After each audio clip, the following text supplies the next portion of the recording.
atong padayonon pagtuon ang the gospel of God. So adtong niagi atong gitun-an ang gospel of God ug asa kini gikan ug unsa iyang sulod. So karon atong padayonon sa verse 2 sa Roma kapitulo 1 ingon pa niya, dugay nang gisaad sa Dios ang maayong balita diha sa balaang kasulatan pinaagi sa iyang mga propeta.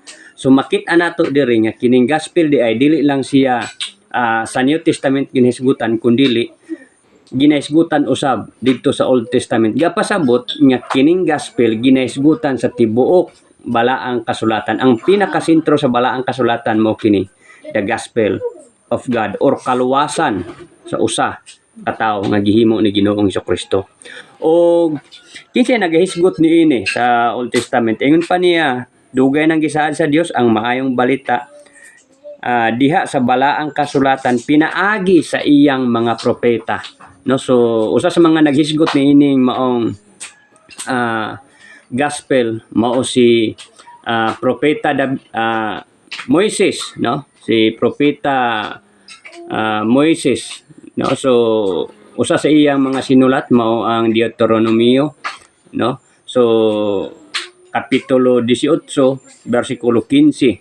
Og dili lang na mao ang naghisgot may tungod sa gospel, kundi ginahisgutan usab ang bag-ong pakigsaad bisan pa man ang sakripisyo sa maong Mesiyas. So sa Isaiah kapitulo 9 bersikulo 6 hangtod sa 7 mao na ang paghisgot may tungod sa sakripisyo sa usa ka Mesiyas nga umaabot. Dayon chapter 53 verse 1 up to 12 ginahisgutan niya ang sakripisyo sa usa ka Mesiyas nga maoy naghimo sa gospel or sa kaluwasan.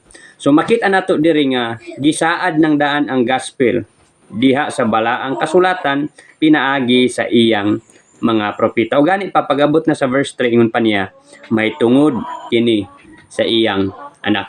So ang gospel nga maoy maghatag og kaluwasan, maghatag og paglaom, maghatag siya og kagawasan gikan sa gahom sa sala, mahitungod kini sa iyang anak nga mao si Ginoong Jesucristo. Walay laing gospel nga diin maluwas ang tao kundi pinaagi lamang kang Ginoong Jesucristo. Ingon sa verse 3, mahitungod kini sa iyang anak.